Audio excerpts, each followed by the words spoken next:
Assalamu alaikum wa rahmatullah. Que la paix et les bénédictions d'Allah soient sur vous tous. Mesdames, Messieurs, nous vous souhaitons la bienvenue à la réception de l'inauguration de la mosquée Mahdi de Urtigaim. Comme il est de tradition au sein de notre communauté, nous allons débuter notre cérémonie de cet après-midi par la récitation du Saint-Coran par M. Hafiz Babir Saheb, Mansour Babir Saheb, et la traduction en français par M. Faisal Jemai Saheb.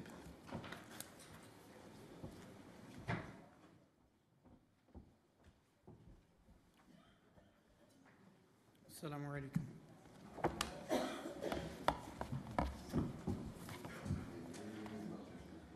أعوذ بالله من الشيطان الرجيم.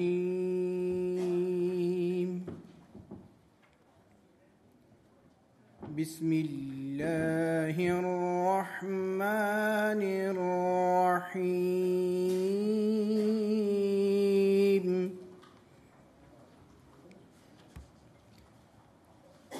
إنما المؤمنون إخوة فأصلحوا بين أخويكم واتقوا الله لعلكم ترحمون.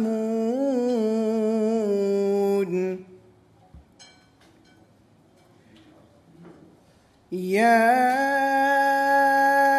أيها الذين آمنوا لا يسخر قوم من قوم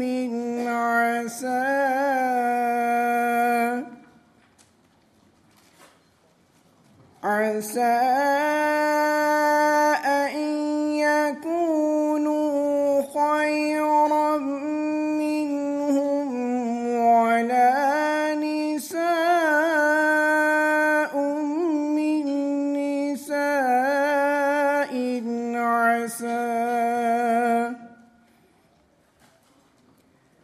عسى أن يكن خيرا منهن ولا تلمزوا أنفسكم ولا تنابزوا بالألقاب بئس اسم الفسوق بعد الإيمان ومن لم يتب فأولئك هم الظالمون. يا أيها الناس إنا خلقناكم من ذكر وأنثى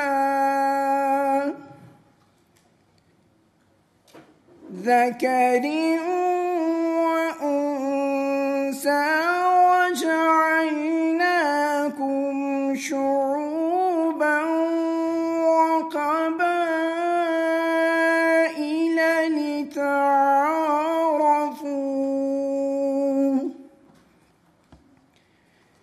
إن أكرمكم عند الله أتقاكم إن الله عليم خبير.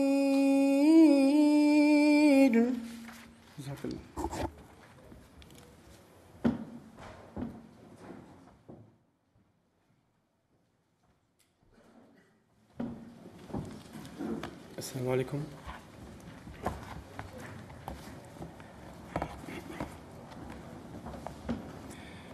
Assurément, tous les croyants sont frères. Faites donc la paix entre frères et craignez Allah pour que la miséricorde vous soit accordée. Ô vous qui croyez qu'un peuple ne raille pas un autre qui pourrait bien valoir mieux que lui. Et ne vous diffamez pas les uns les autres, et ne vous donnez pas entre vous des sobriquets non plus. Ô vous qui croyez, évitez d'avoir trop de soupçons, car dans certains cas, le soupçon est un péché. Et n'espionnez pas, et ne médisez pas non plus les uns des autres. L'un de vous aimerait-il manger la chair de son frère mort? Certainement, vous en auriez horreur. Et craignez Allah. Assurément, Allah est celui qui revient très souvent avec compassion. Il est miséricordieux. Ô hommes, nous vous avons créé d'un mâle et d'une femelle, et nous avons fait de vous des clans et des tribus afin que vous puissiez vous reconnaître. En vérité, le plus honorable d'entre vous aux yeux d'Allah est celui qui est le plus juste parmi vous. Assurément, Allah est omniscient, tout conscient.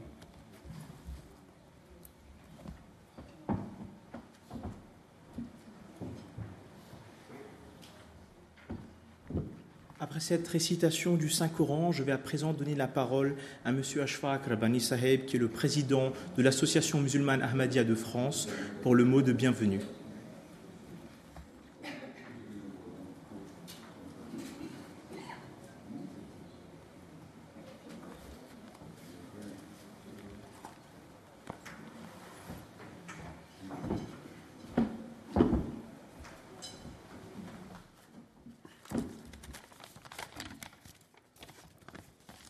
Bismillahirrahmanirrahim.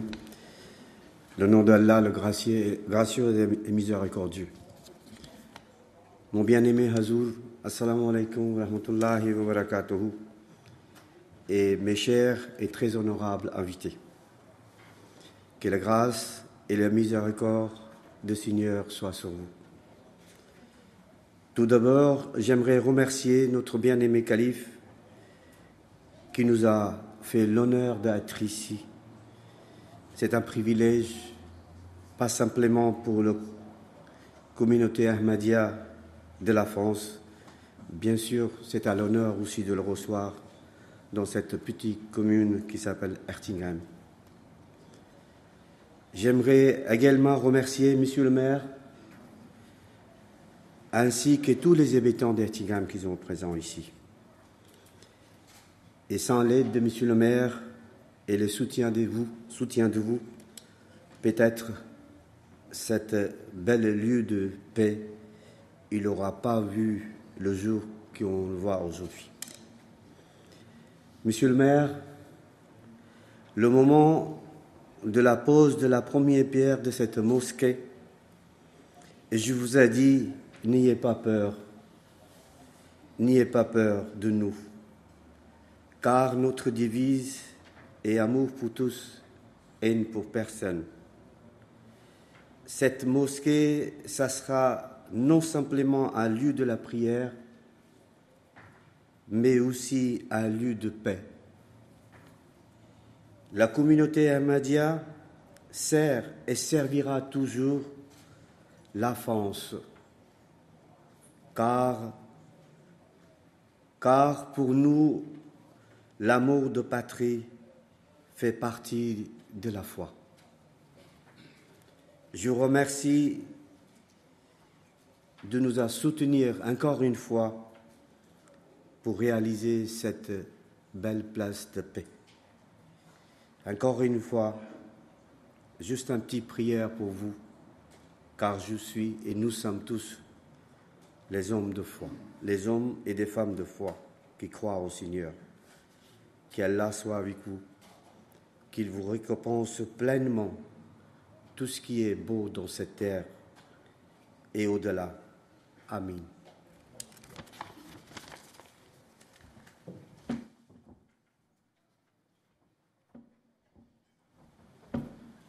Bismillahirrahmanirrahim. Au nom d'Allah, le gracieux, le miséricordieux, très cher Huzour, Monsieur le maire Jean-Jacques Ruche, maire de Urtigaim, ainsi que ses adjoints ici présents et les conseillers municipaux également qui nous ont fait l'honneur d'être présents, Madame la députée Martine Vonner, Monsieur Justin Vogel, président de la communauté de communes du Corosberg, Monsieur Étienne Burger, vice-président du conseil départemental, Monsieur Jean-Philippe Maurer, vice-président du conseil départemental, Monsieur Luc Gins, maire de Kinheim, Monsieur Christian Albecker également, qui nous a fait l'honneur d'être présent, Monsieur le président de l'UEPAL, Madame la pasteure Claire Delattre-Duché, Monsieur Dominique Lejeune également, qui nous fait l'honneur d'être présent pour l'Institut européen du bouddhisme tibétain, Monsieur Michael O'Boyle, représentant le secrétariat et surtout l'association hindouiste Bhakti Mandir, Monsieur Ernest Winstein, représentant les protestants libéraux.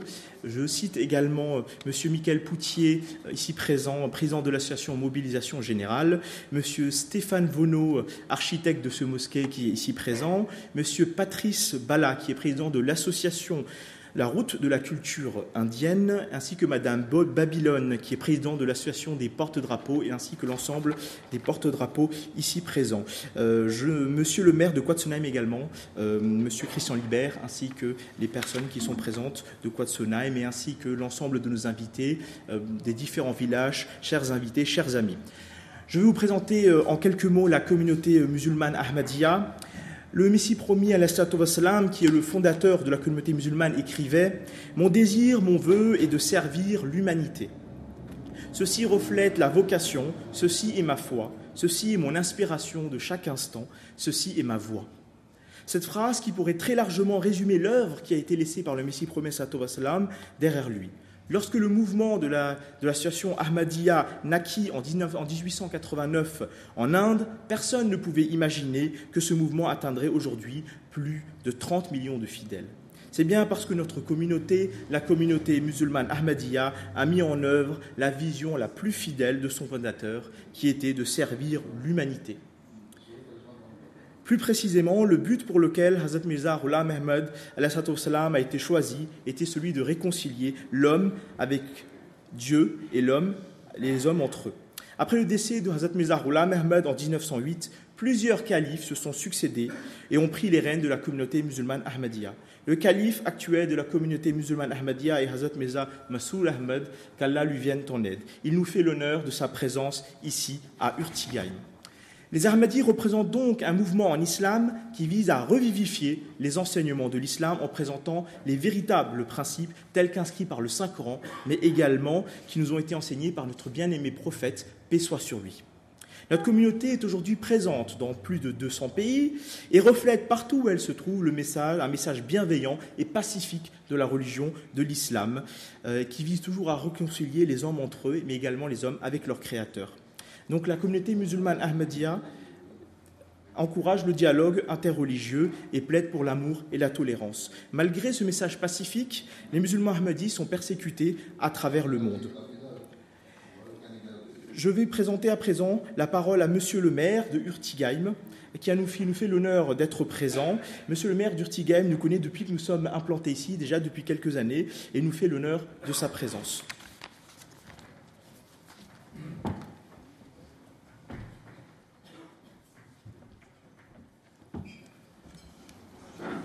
Bonjour mesdames et messieurs, soyez les bienvenus dans notre village de Urtigaïm. Naturellement, je m'associe aux salutations qui viennent d'être faites et permettez-moi de saluer Sa Sainteté Arsad Mirza Masroor Ahmad, chef spirituel de la communauté musulmane Ahmadiyya. Monsieur Asfaq Rabbani, président de l'association musulmane Ahmadiyya de France. Monsieur Faisal Jemaï, président de l'association musulmane Ahmadiyya de Strasbourg. Monsieur Mansour Ahmed Mansour, missionnaire de l'association Ahmadiyya.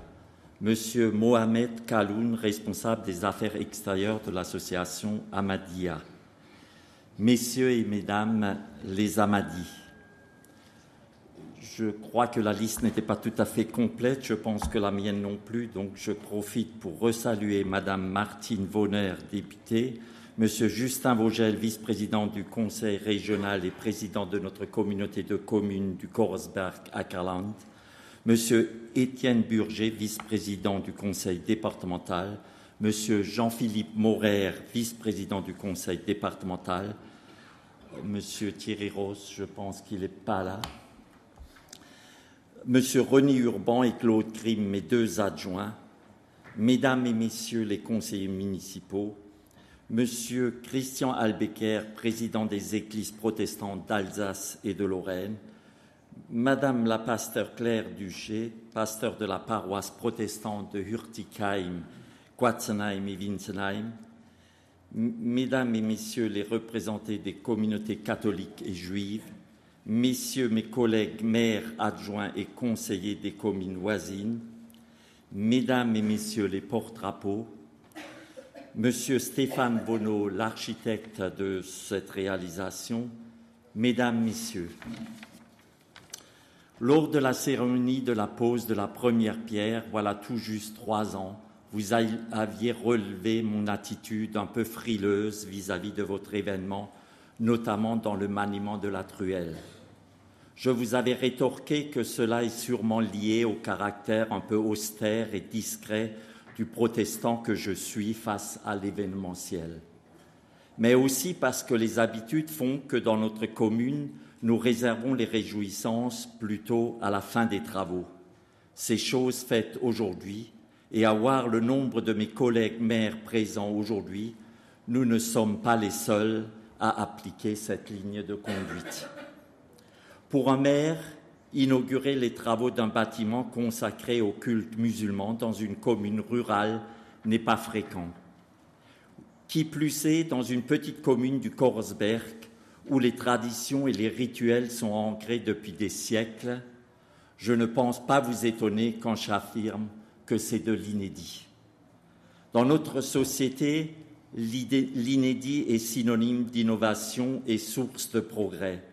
Je pense ne pas me tromper quand j'affirme que toutes les personnes ici présentes, pour soutenir votre démarche, souhaitent le progrès dans un esprit d'ouverture, de justice et de respect qui conduira forcément vers un vieux vivre ensemble. Mais la réalité au quotidien nous montre qu'elle est éloignée de nos souhaits. Vous le savez, je ne vous l'ai jamais caché que beaucoup de personnes étrangères à votre communauté s'interrogent sur le bien fondé de l'autorisation donnée pour une telle implantation. Que des personnes au-delà de notre village m'interpellent régulièrement, encore un peu plus ces dernières semaines, sur mon attitude permissive à leurs yeux face à ce projet. Comme d'autres m'interrogeront dans les jours à venir sur le même sujet et sur ma présence ici aujourd'hui. Comme à vous, le premier jour de notre rencontre où vous avez émis le souhait d'avoir un lieu de prière à Hürtigheim, je leur répondrai que mon attitude est et sera toujours guidée par les lois de la République, et c'est bien au nom de la République qui se veut laïque que je suis parmi vous aujourd'hui. Une République faite de dialogue, d'ouverture et de tolérance.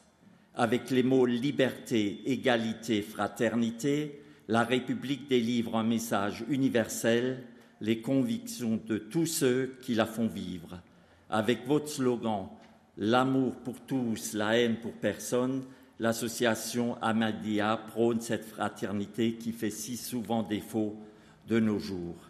La même fraternité, je la retrouve dans notre foi chrétienne sous la forme « Dieu m'a créé ainsi que toutes les créatures pour que nous vivions ensemble fraternellement et dans la paix ». Je ne peux que nous encourager mutuellement à continuer sur cette voie. Mais il faut aussi être conscient, et je vous le répète une nouvelle fois, qu'il nous faudra du temps et de la discrétion pour faire comprendre que nous agissons pour le même idéal, qu'il faudra du temps et de la discrétion pour faire admettre des mosquées dans nos campagnes, qu'il faudra du temps pour que les mosquées s'inscrivent dans nos traditions architecturales, dans nos paysages ruraux et dans notre histoire. Oui, je le répète, non pas parce que je veux jouer au donneur de leçons ou encore parce que je n'ai pas compris que la population française change. J'ai encore en mémoire l'affirmation faite par vous, Monsieur le Président, il y a 3 ans et repris par le journal local. Je vous cite, « Dire que la France est un pays judéo-chrétien n'est plus vrai.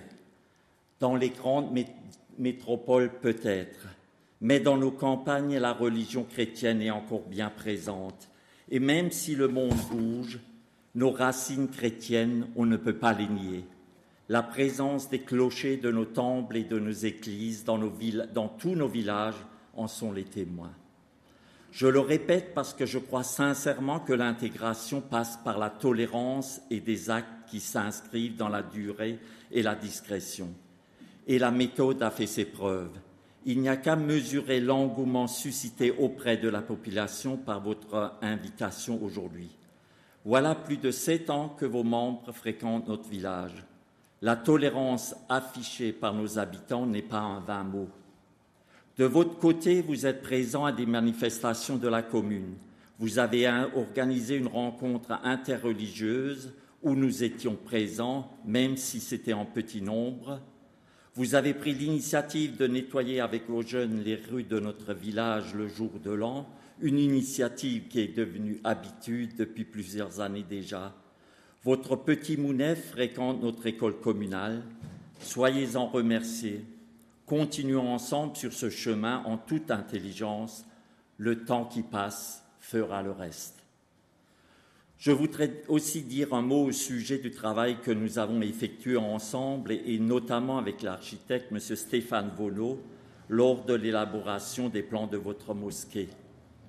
Vous avez été sensible à mes préoccupations architecturales et je crois que sincèrement, un juste milieu a été trouvé après 2 refus de ma part que j'assume vis-à-vis de vous.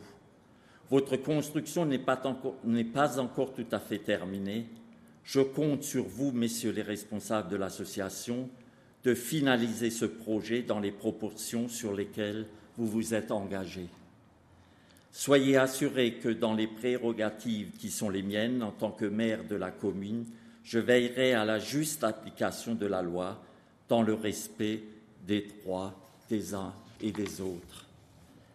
Permettez-moi de conclure en m'inspirant de quelques mots prononcés par le maréchal Lyautey en 1922, il y a pratiquement 100 ans, lors de l'inauguration de la Grande Mosquée de Paris. Je veux croire qu'en quelques prières de plus iront vers notre beau ciel du Korosberg et de l'Ackerland, nos temples et nos églises n'en seront pas jaloux. Je vous remercie.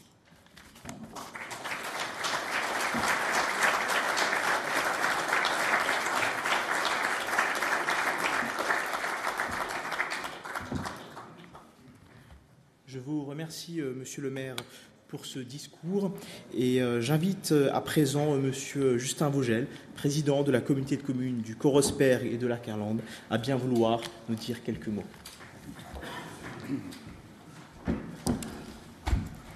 Bonjour à toutes et à tous, salut Bissom. Permettez-moi de vous saluer au nom de la communauté de communes du Korosberg, forte de ses 33 villages, forte de ses 27 000 habitants et forte désormais de ses 305 associations, puisque l'association Ahmadiyya vient de rejoindre le tissu associatif que nous avons la chance d'avoir sur ce territoire, vient de rejoindre ces dessins d'amicales et d'associations que nous avons au sein de notre communauté de communes. Monsieur le président de l'association, monsieur le chef spirituel de la communauté musulmane Ahmadiyya, permettez-moi de vous dire que c'est un honneur que d'être là aujourd'hui pour l'inauguration de ce qui constitue la première mosquée sur notre territoire, qui, quoi qu'on en dise, constitue un moment majuscule, constitue, je dirais presque un moment historique pour l'histoire de cette contrée. Cependant, si je brûle ma dernière chandelle d'honnêteté, je croirais manquer à mes devoirs si je ne vous confiais que, dans un premier temps, j'avais de la retenue, de la circonspection devant votre projet. Mais la meilleure part de moi-même m'a très vite rassuré quand j'ai découvert que votre ligne directrice, quand j'ai découvert que le slogan de votre association, c'était « Amour pour tous et haine pour personne ».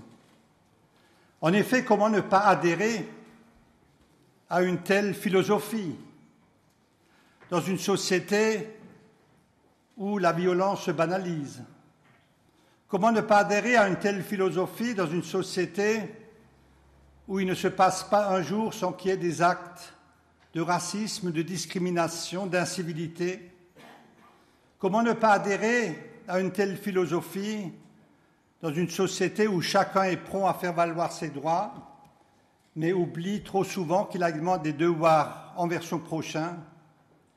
Comment ne pas adhérer à une telle philosophie dans cette société devenue de plus en plus égoïste, de plus en plus individualiste, et où le civisme n'a plus la rigueur d'antan?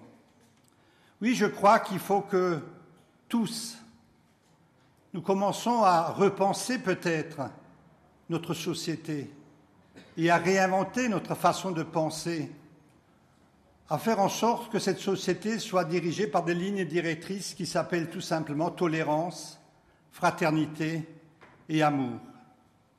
Mon oreillette me rappelle une histoire d'un petit garçon qui demandait à un sage comment ça se fait qu'au sein d'un même homme, il y a à la fois la bonté et le mal. Et le sage lui répondit qu'en fait, c'était un combat entre deux loups. Un loup qui incarne justement le mal, la haine, et l'autre loup qui incarne l'amour, la tolérance, la fraternité. Et le petit garçon a demandé « Mais quel est le loup qui va gagner ?» Et le sage lui répondit « Celui que tu nourriras. » Eh bien, j'ai l'impression qu'ici, au sein de cette association, vous avez envie de nourrir le bon loup, celui qui incarne l'amour et qui combat la haine. Et je dirais tant mieux, car pour moi, le verbe le plus beau au monde est le verbe aimer. Et j'ai l'habitude de dire que l'homme n'est jamais aussi grand que quand il se baisse pour aider quelqu'un à se relever ou quand il tend la main à autrui. Eh bien, faites en sorte d'être grand au sein de cette association. L'avenir appartient à ceux qui peuvent donner aux générations futures des raisons de vivre et d'espérer. Eh bien, je crois que si par l'exemple, au sein de votre association, vous combattez la violence, vous prônez l'amour, vous prônez la solidarité, vous prônez la générosité, eh bien, vous donnerez aux générations des raisons de futur, aux générations futures des raisons de vivre et d'espérer, et vous contribuerez au bien-vivre au sein de cette société, mais vous contribuerez aussi, avec votre association, au bien-être dans ce village de Hurtigheim et au bien-être au sein de notre communauté de communes du Korosberg et de la Calande. C'est en tous les cas ce que je souhaite, et c'est pourquoi je souhaite bon chemin à votre association.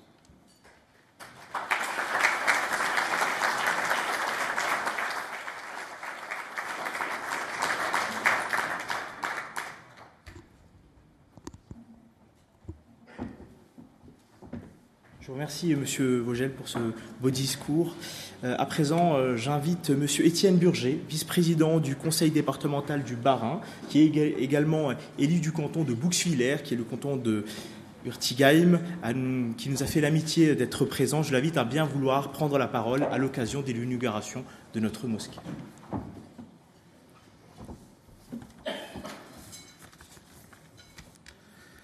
C'est au nom du président Frédéric Biry et de mon collègue Jean-Philippe Maurer que je m'associe aux salutations exprimées par Monsieur le maire de Hurtigheim.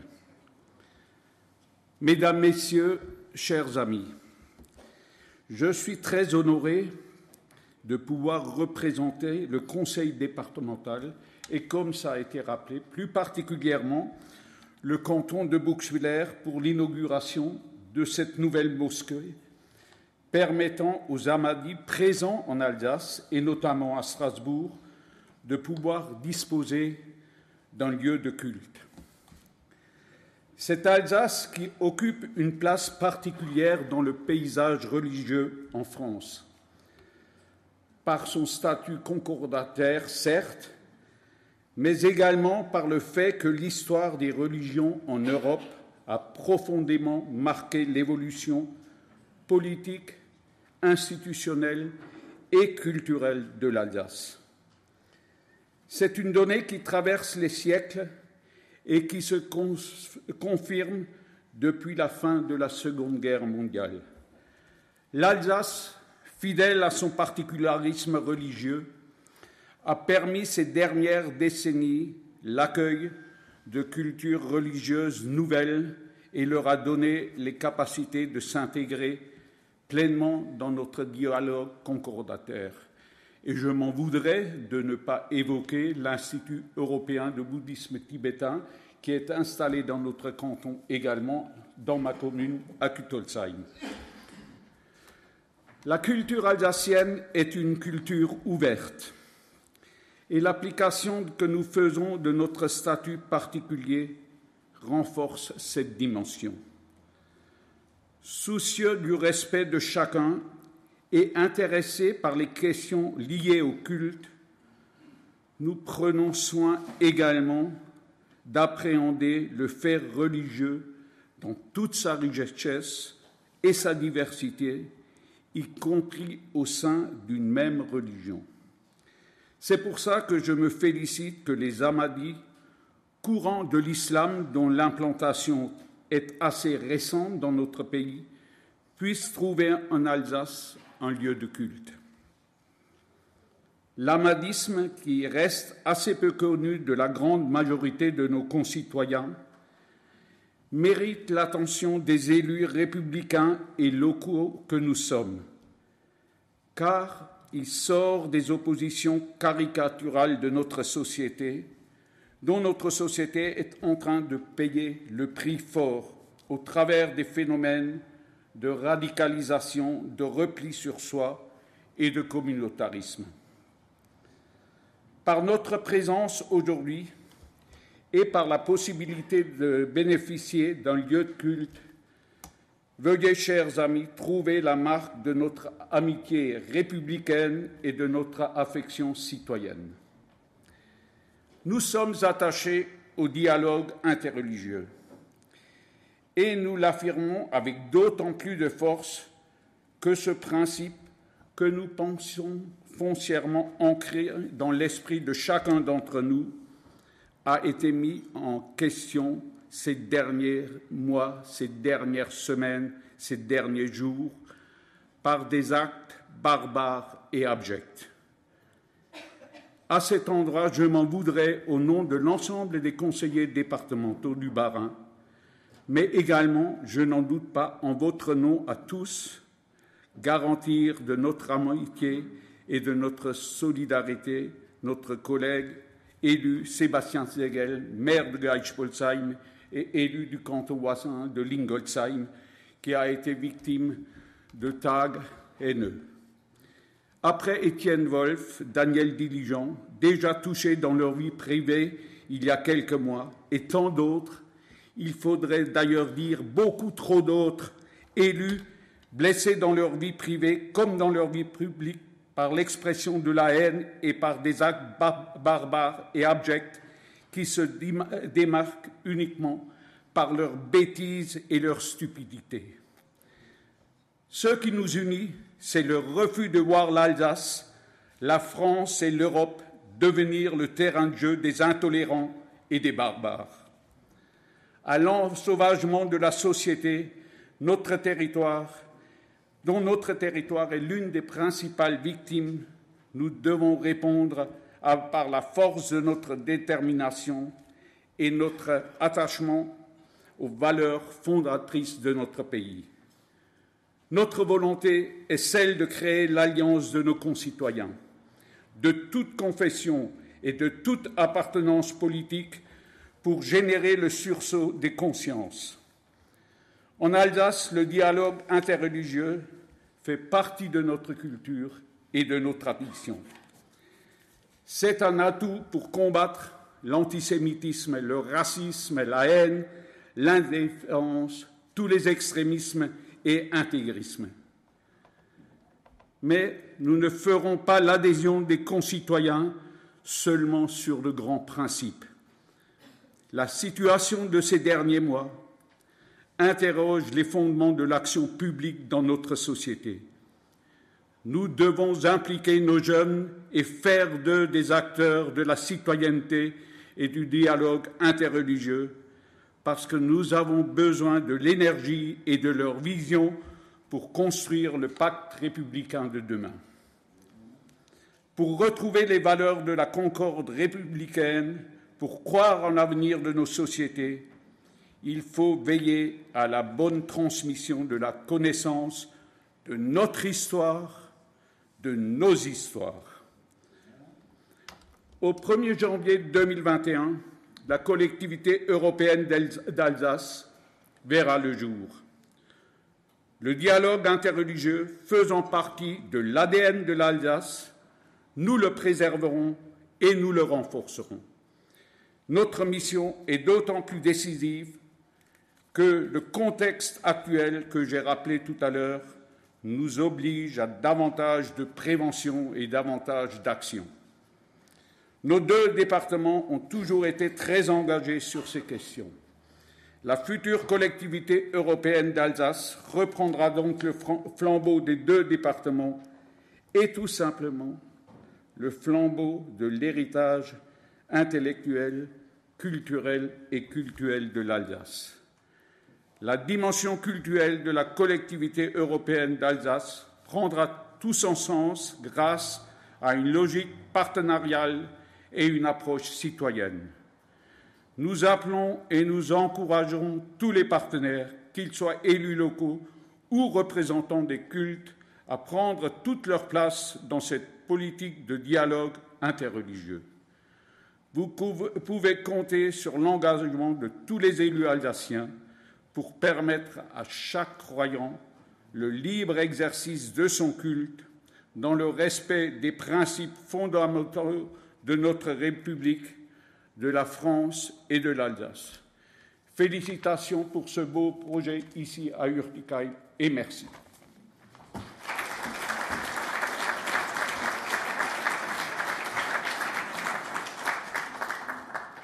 Je vous remercie, Monsieur Burger.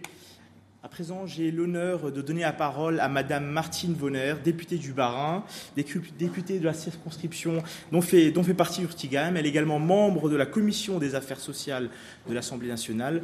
Je sais que Madame la députée est très impliquée dans la vie sociale et culturelle de la circonscription, donc nous sommes très honorés de l'accueillir aujourd'hui ici, au sein de notre mosquée. Je vous remercie pour ces quelques mots d'introduction. Monsieur, Sa Sainteté, Hazrat Mirza Masroor Ahmed, Monsieur le Président, Ashfaq Rabbani, Mesdames et Messieurs les élus, Mesdames et Messieurs les représentants des cultes, Mesdames et Messieurs. Je souhaite tout d'abord remercier l'association musulmane Ahmadiyya pour leur invitation. Inaugurer une mosquée aujourd'hui dans la République française est un acte fort, symbolique et porteur d'espoir. Il était important que je puisse y prendre part aujourd'hui avec vous toutes et tous et être présent à cette inauguration. La religion musulmane est professée aujourd'hui par de nombreux Barinois. Ma présence ici est l'expression la volonté d'un témoignage de considération à la communauté musulmane et à travers elle à tous les musulmans de France. Comme vous le savez, je suis élue de la nation. Et s'il y a une chose à dire aujourd'hui sur le climat politique en France, c'est qu'il est plus que jamais peut-être à l'image de la société elle-même polarisée. En quête de sens, secouée régulièrement par des événements, la France cherche un juste chemin.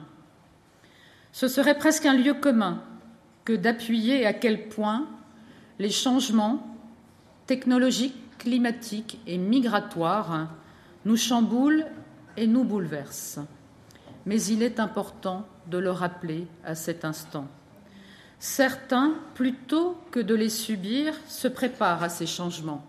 Ces véritables optimistes voient en eux la possibilité d'une société plus ouverte et plus tolérante, la promesse, au fond, d'une société plus juste, une société de partage. D'autres, mus par les dogmatismes réactionnaires et les calculs politiques, décident chaque jour de se cloisonner de plus en plus et de se barricader derrière la peur de l'autre, qui font que, la peur de l'autre qui nous vient que du manque de connaissance de l'autre. Ils n'acceptent pas, ils ne veulent pas accepter que la société ait changé, continue et continuera de changer. Loin de nous alors l'idée d'un jour pouvoir les convaincre qu'une société plus diverse est une société plus saine, une société plus intelligente. Ce que certains marabouts de la politique s'efforcent de nous faire croire et de faire croire à d'autres est en réalité un simulacre, le leurre d'une époque et d'une société qui n'a en fait jamais existé. Que faire alors, dès lors qu'une partie entière de la population ne veut plus regarder et écouter son prochain? Que faire de ces personnes qui ont de la haine pour tous et de l'amour pour personne? Une des réponses, je vais vous la donner, c'est inaugurer une mosquée ensemble. C'est de répéter ce qui a été dit avant et qui constitue le message même de la communauté ahmadiyya. Amour pour tous, haine pour personne. Quiconque tue un homme tue toute l'humanité. Je me permets de citer ce verset du Coran, car selon moi, il résume à lui seul ce message bienveillant et optimiste. Oui, l'islam est une religion de paix. Oui, l'islam est une religion d'amour. Oui, l'islam est une religion d'entraide et de compassion. Particulièrement ici, en Alsace, nous avons tous à l'esprit, au regard de notre histoire, les conséquences de la division et du repli identitaire. Nous savons combien ces projets, comme celui qui s'est concrétisé ici même, participent à valoriser nos concepts fondamentaux de paix et de démocratie. Alors, à défaut de pouvoir convaincre tout le monde, il faut démontrer aujourd'hui. Et ce que je souhaite avant tout pour cette mosquée, c'est qu'elle devienne un lieu d'échange, un lieu de partage, un lieu où tout le monde pourra être convié pour venir observer de leurs propres yeux cet amour universel. Que ce minaret fasse quotidiennement un pied de nez aux pourvoyeurs de haine qui retournent les Français contre eux-mêmes et contre les autres. La laïcité est le socle de l'identité républicaine. La République assure la liberté de conscience et elle doit garantir indéfectiblement le libre exercice des cultes sans être jamais politisé. Oui, je le dis, ce lieu aux côtés des églises, temples et synagogues servira de phare à ceux qui cherchent la tolérance et l'échange, à ceux qui ont de l'amour pour tous et de la haine pour personne, qu'ils soient croyants ou non croyants. Je vous remercie.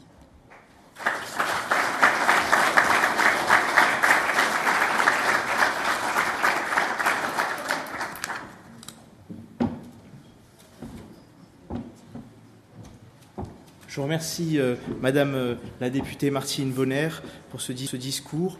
J'ai à présent l'honneur d'inviter Sa Sainteté Hazrat Mirza Masroor Ahmed, qu'Allah lui vienne en aide, à bien vouloir s'adresser à nos invités. À noter que Sa Sainteté s'exprimera en ourdou. J'invite l'ensemble des membres à bien vouloir se munir de leur boîtier. En principe, les boîtiers sont réglés pour ceux qui n'ont pas la fréquence. La fréquence sera 72.1 pour le discours de la sainteté traduit en français.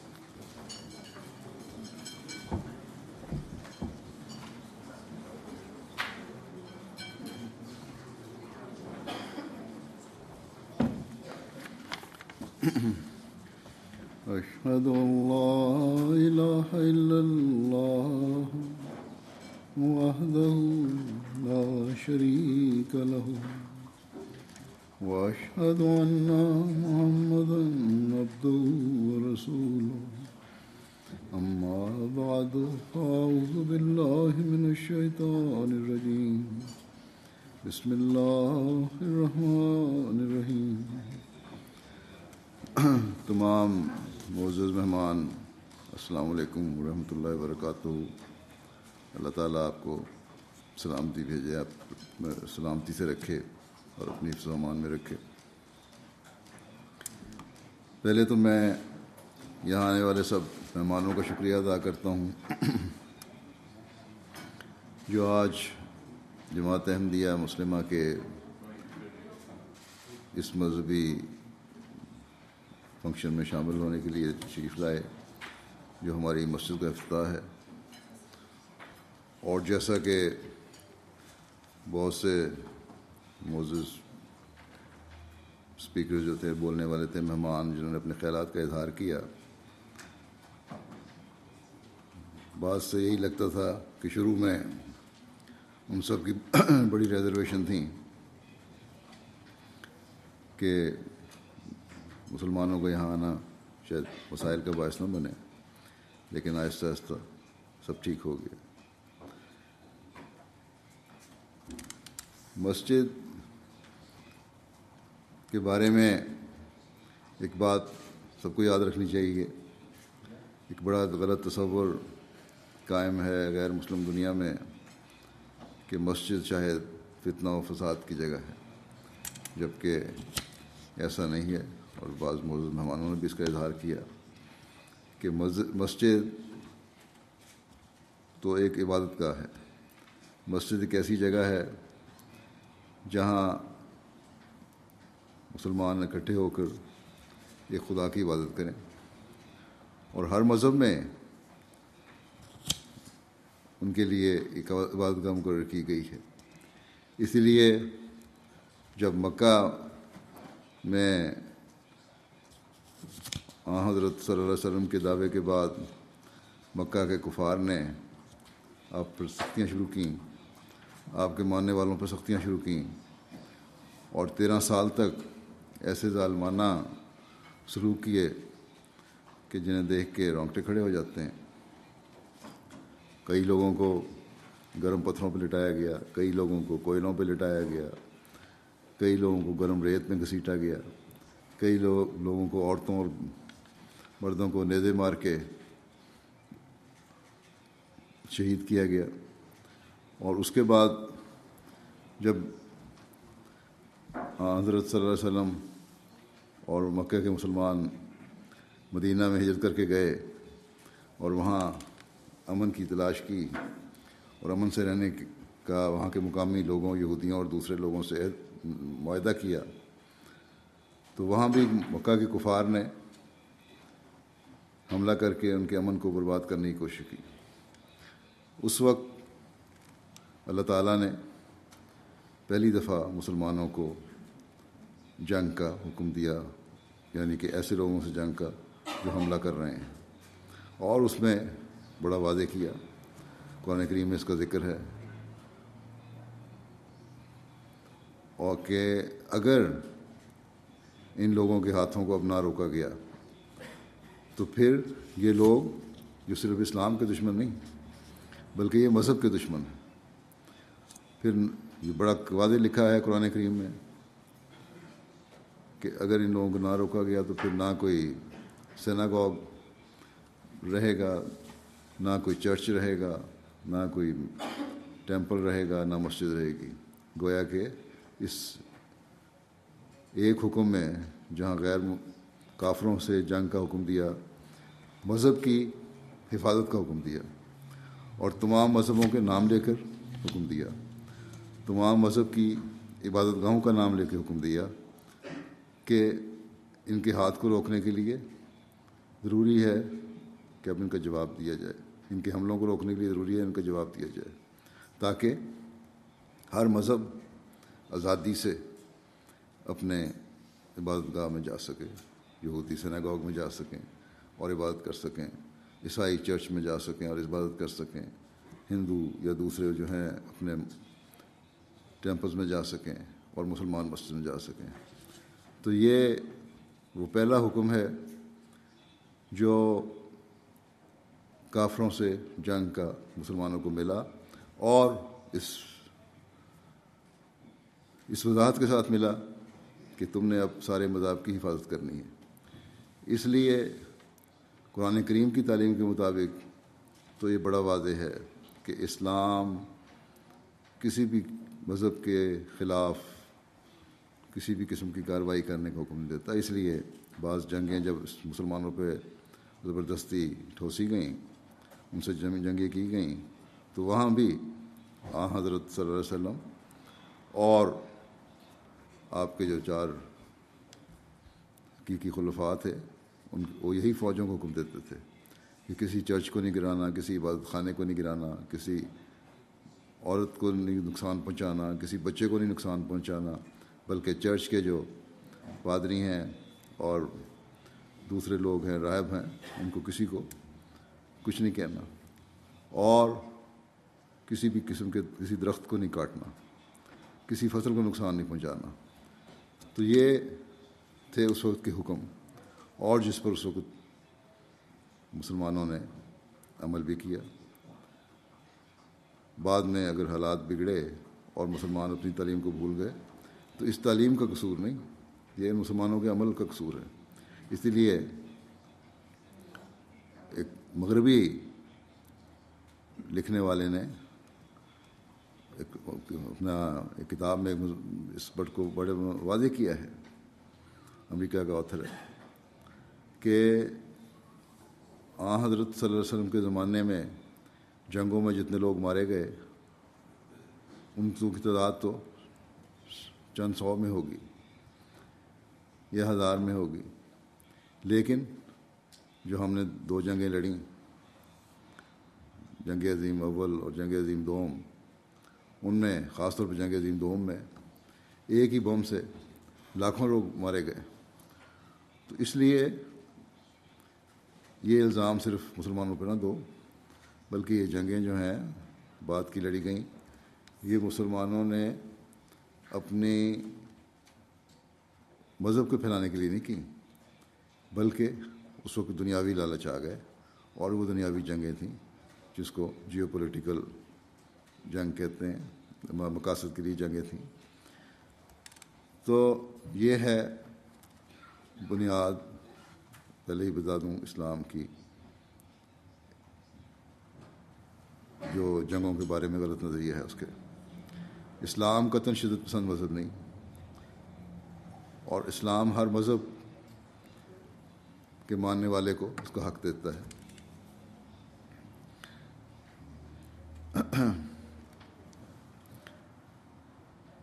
اسلام میں ہمسائے کے حقوق ہیں.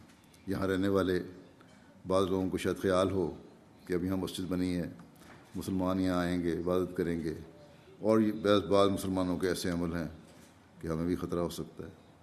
لیکن اسلام کی جو تعلیم ہے وہ یہ کہتی ہے کہ اپنے ہمسائے کا اس حد تک خیال رکھو کہ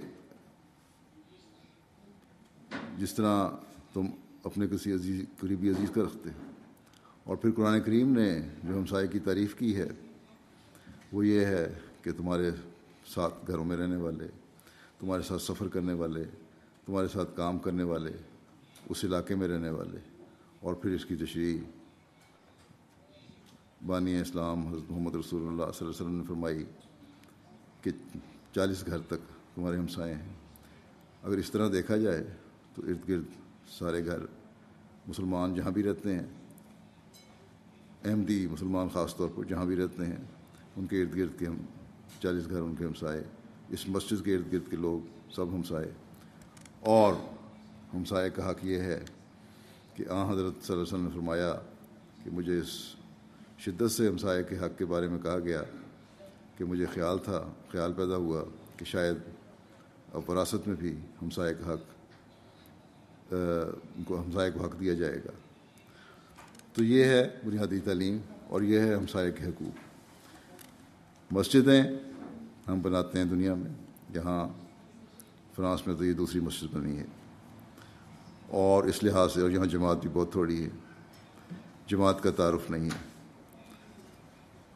یورپ کے بعض ممالک میں، جرمنی میں، انگلستان میں، یہ بعض جگہ پہ ہم امریکہ میں، کینیڈا میں مسجد بناتے ہیں، اور وہاں کے لوگوں کو تعارف ہے، کیونکہ جماعت بھی بڑی ہے، کہ احمدی مسلمان جب مسجد بناتے ہیں تو وہاں سے صرف امن اور پیار اور محبت کا نعرہ بلند کرتے ہیں۔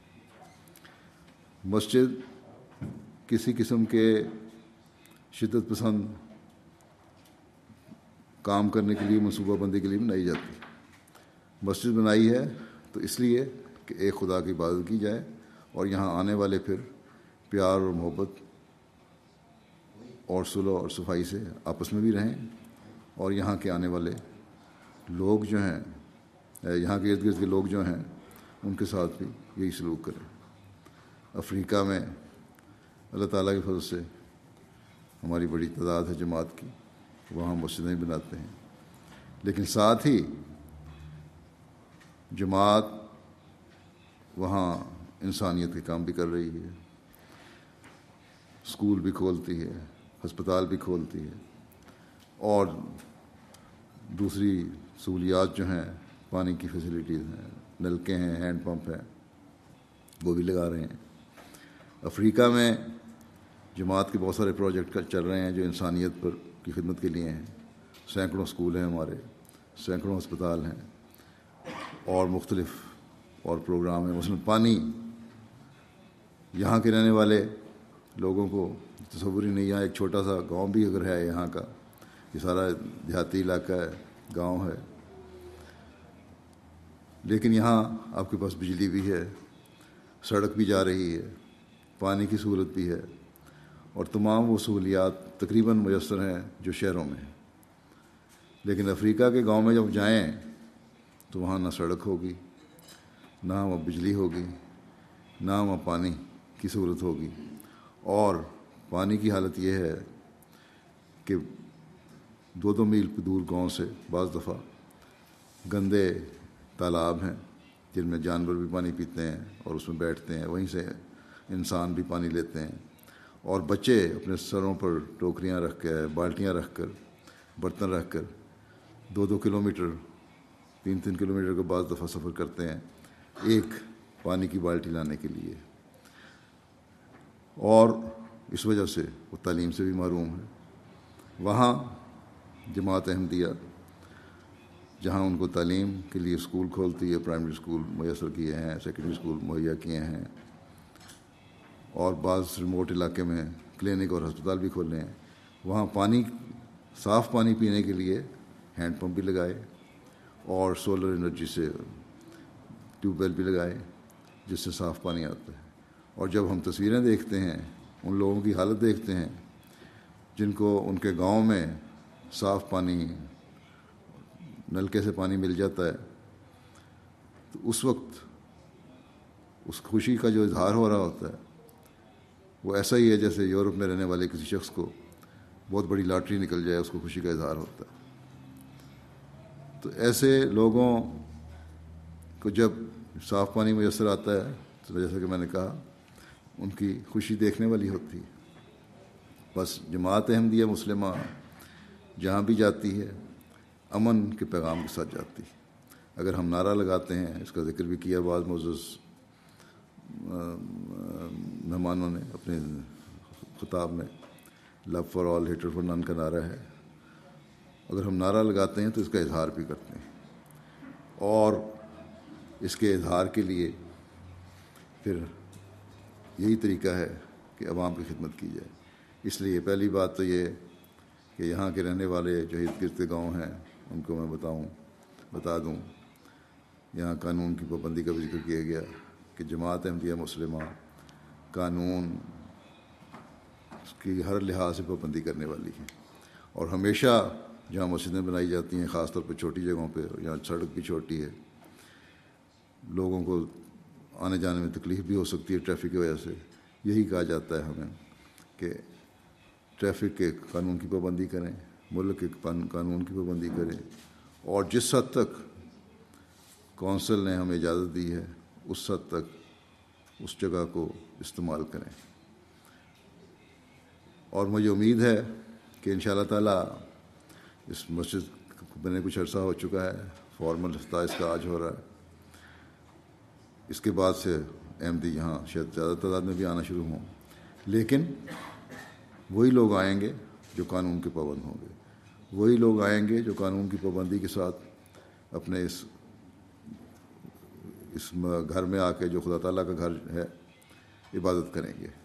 اور جہاں وہ اپنے خدا کی عبادت کر کے اس کا حق ادا کریں گے, وہاں ان کے دل میں یہ بھی احساس پیدا ہوگا کہ وہی خدا جو یہ کہتا ہے کہ میری عبادت کرو, وہی خدا ہمیں قرآن کریم میں یہ بھی کہتا ہے کہ انسانیت کی خدمت کرو. بلکہ قرآن کریم میں یہاں تک لکھا ہے کہ وہ نمازی جو لوگوں کا حق ادا نہیں کرتے, جو انسانیت کی خدمت نہیں کرتے, جو یتیموں کو کھانا نہیں کھلاتے, جو مسکینوں کا خیال نہیں رکھتے, غریبوں کا خیال نہیں رکھتے, جو ظلم کر رہے ہیں, ان کی نمازیں ان کے لیے ہلاکت کا باعث ہیں. وہ نمازیں کوئی فائدہ نہیں دیں گی, بلکہ وہ نمازیں اللہ تعالیٰ ان پر الٹا دے گا, جو ان کو بجائے کوئی فائدہ دینے کے لیے, کوئی اجر دینے کے, ان کے لیے ہلاکت کا اور ان کی تباہی کا باعث بنے گی. بس جب یہ نظریات ہوں ایک شخص کے جو مسجد کو آباد کرنے والا ہو اور جس کو حقیقی خوف ہو اللہ تعالیٰ کا, تو پھر یہ ہو ہی نہیں سکتا کہ وہ لوگوں کے حقوق مارنے والا ہو اور لوگوں کے حق ادا نہ کرے. بس جماعت احمدیہ مسلمہ جہاں جاتی ہے اسی پیغام کے ساتھ جاتی ہے اور اسی سوچ کے ساتھ جاتی ہے کہ جہاں ہم نے اپنے اللہ کے حقوق ادا کرنے ہیں, وہاں اس کی مخلوق کے بھی حق ادا کرنے ہیں. اور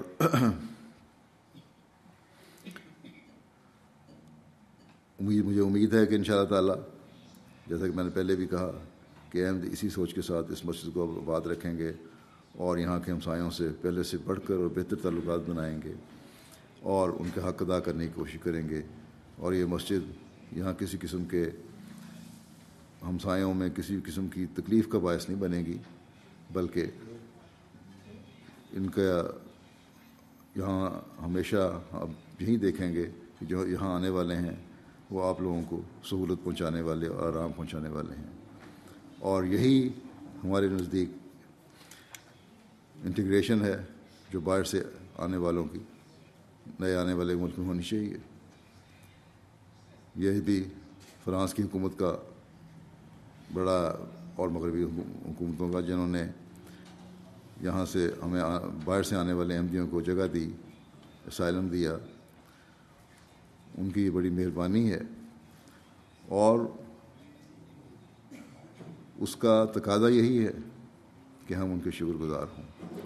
اکثریت اس وقت جماعت احمدیہ کی یہاں باہر سے آنے والوں کی ہے, فرانس کے مقامی لوگ تو شاید ایک دو ہی ہوں, اور یہ وہ لوگ ہیں جو بعض مشکلات کی وجہ سے اپنے ملکوں کو چھوڑ کر یہاں آئے. یہ وہ لوگ ہیں جن کو اپنے ملکوں میں عبادت کا حق نہیں دیا گیا, جن کو عبادت کرنے سے روکا گیا, جن کو اپنی مرضی سے اپنے دین پر قائم رہنے سے, ان کے دین کی تعلیم پر عمل کرنے کی اجازت نہیں دی گئی, اور آخر مجبوراً وہ یہاں آئے.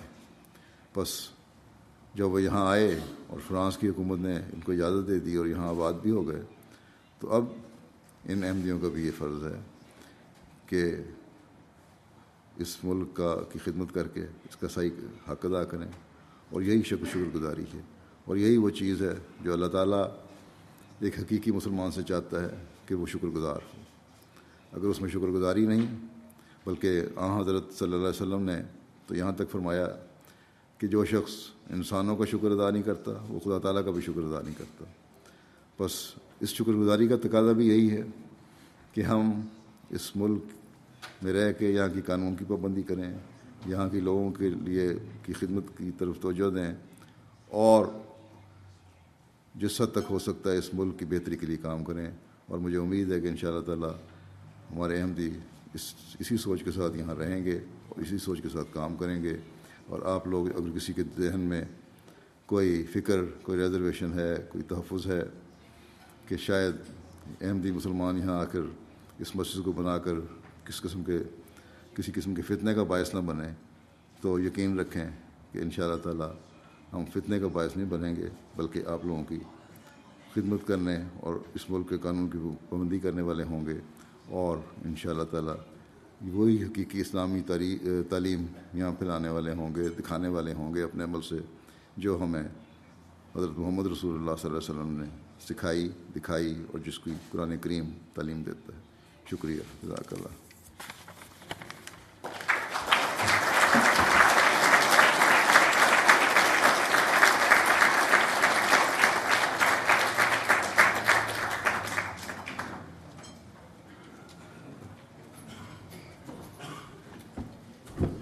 Mesdames, Messieurs, la cérémonie officielle touche à sa fin.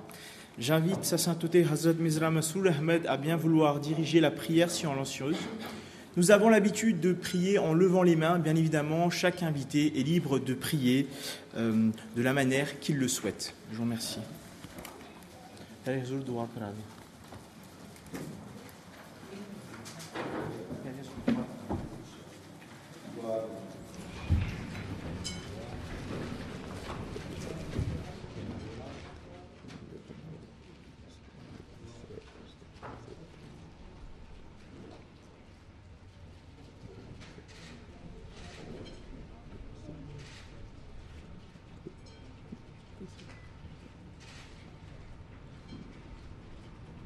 آمین.